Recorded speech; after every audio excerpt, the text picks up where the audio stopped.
अगर हम बिहार और बंगाल की बात करें तो एक ऐसा नाम था जिसे सुनते ही हर किसी के रोंगटे खड़े हो गए थे। सुशील मोची, जो कभी किसी से नहीं डरता था, जो हमेशा अपने गैंग के साथ वारदात करता था, उस डकैत का अंत आखिरकार हो गया।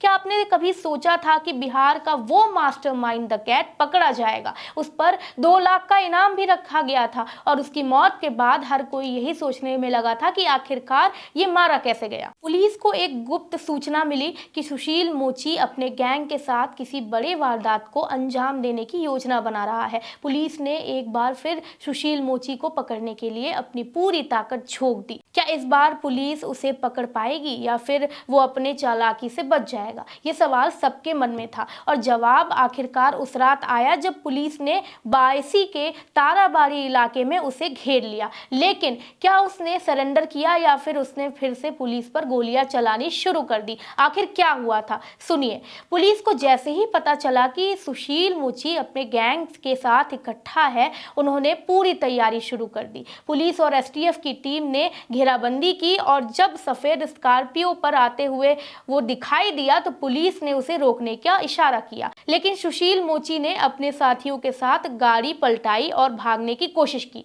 क्या वो बच पाया? बिल्कुल नहीं। पुलिस ने उसका पीछा किया और जैसे ही पुलिस ने फायरिंग की, बदमाशों ने भी गोलियां चलानी शुरू कर दी। क्या इस बार सुशील मोची की किस्मत ने उसका साथ दिया?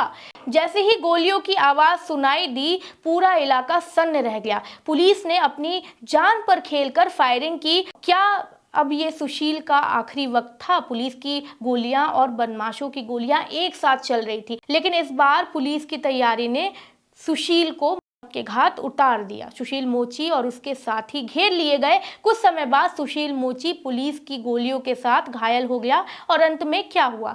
वही हुआ सुशील का अंत। और क्या? सुशील मोची एक कुख्यात डकैत था जो बिहार के साथ साथ बंगाल में भी आतंक फैला रहा था। उस पर 12 से अधिक अपराधों का आरोप था, जिनमें डकैती, लूट जैसे वारदात शामिल थे। उसकी गिरफ्तारी पर 2 लाख का इनाम भी था। सुशील मोची पर डकैती, हथियार एक्ट और अन्य अपराधों के कई मामले दर्ज थे। वो अपने गैंग के साथ बांस की सीढ़ियां लगाकर चुपके से डकैती करता था। कटिहार जेल में बंद रहने के बावजूद सुशील मोची ने अमौर थाना क्षेत्र के खाड़ी मही गांव के मुखिया सबीर आलम के घर में डकैती को लेकर साजिश रची थी। पुलिस ने इस डकैती में शामिल असद मदनी और सुशील मोची की पत्नी पूनम देवी को गिरफ्तार किया, जो लूटी गई राशि और अन्य सामानों के साथ थे। ये भी जानकारी मिली है कि सुशील मोची कुछ ही महीने पहले जेल से बाहर आया था और जेल से बाहर आते ही उसने पूर्णिया जिले में बड़ी वारदात को अंजाम देने के लिए प्लानिंग की थी। सुशील मोची अकेला नहीं था, वो एक खतरनाक गैंग का सरगना था जो बिहार के साथ साथ बंगाल में भी वारदातें करता था। उसकी गैंग के लोग उसके साथ मिलकर कई आपराधिक घटनाओं को अंजाम देते थे। सुशील मोची का नाम जब तक सुनते थे, उसके बारे में सबसे पहले ख्याल आता था कि वो एक बहुत बड़ा डकैत था। वो कभी अकेला नहीं था, हमेशा अपने गैंग के साथ बड़ा काम करता था। वो उसके गैंग के लोग भी काफी खतरनाक थे। सुशील मोची और उसका गैंग बड़ी चुपके से वारदात करते थे। पहले इलाके की रेकी करते थे, फिर बांस काट कर सीढ़ी बनाते थे और रात को उसी सीढ़ी से घरों में घुसकर लूटपाट करते थे। उसकी ये चुपचाप की जाने वाली वारदातें कई बार पुलिस के हाथों से बच गई, लेकिन अब जब पुलिस ने उसकी जाल में ही उसे फंसा दिया तो उसका जो खौफ था वो खत्म हो गया। लेकिन क्या उसे पकड़ने के बाद पुलिस को अब शांति मिली है? शायद हाँ, लेकिन उसके मौत के बाद अब कई सवाल उठते भी हैं जिनका जवाब नहीं है। सुशील मोची की मौत ने पूरे इलाके को एक राहत दी। जो नाम कभी किसी को चैन से सोने नहीं देता था, आज वही नाम सुशील मोची का खत्म हो चुका है। पुलिस की मेहनत, रणनीति और तैयारी ने उसे धर दबोचा। उसकी मौत ने सबको चौंका दिया, लेकिन सवाल अभी भी बाकी है। क्या सुशील मोची अकेला था या फिर इसके पीछे कई लोग थे? क्या पुलिस ने इसके गैंग के बाकी लोगों को भी पकड़ लिया? आज सुशील मोची का नाम एक कुख्यात डकैत के तौर पर याद किया जाएगा, जो बिहार और बंगाल के कई हिस्से में खौफ बनकर रहता था। उसकी मौत ने पुलिस की एक बड़ी जीत साबित की, लेकिन क्या ये उसकी पूरी कहानी थी या फिर उसके और भी रहस्य सामने आएंगे? अब तक तो पुलिस ने उसे घेर लिया और एनकाउंटर कर दिया उसका, लेकिन उसके गैंग का क्या और उसकी कहानी की अगली कड़ी क्या होगी?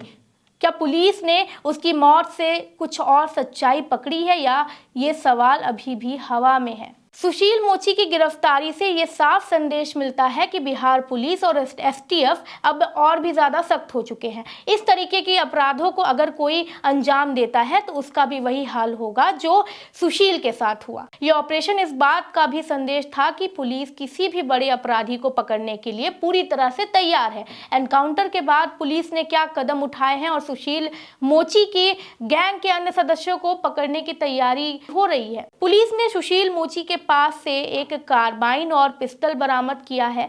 अब पुलिस का ध्यान उसके गैंग के अन्य सदस्यों पर है। पुलिस ने अपनी रणनीति के तहत सुशील मोची के गैंग के बाकी अपराधियों को पकड़ने के लिए छापेमारी शुरू कर दी है और उन्हें जल्द से जल्द गिरफ्तार करने की कोशिश कर रही है। आज शायद लोग आराम से सो सकते हैं क्योंकि सुशील मोची अब नहीं है, लेकिन उसके गैंग के बाकी लोगों के बारे में क्या वे अब भी खुलेआम घूम रहे हैं या फिर पुलिस उन्हें भी पकड़ने में सफल हो जाएगी? ये सवाल और जवाब अभी भी सस्पेंस में है। आपको ये वीडियो कैसी लगी हमें कमेंट करके ज़रूर बताइएगा और चैनल को सब्सक्राइब कीजिए। मैं हूँ कृति मिश्रा। धन्यवाद।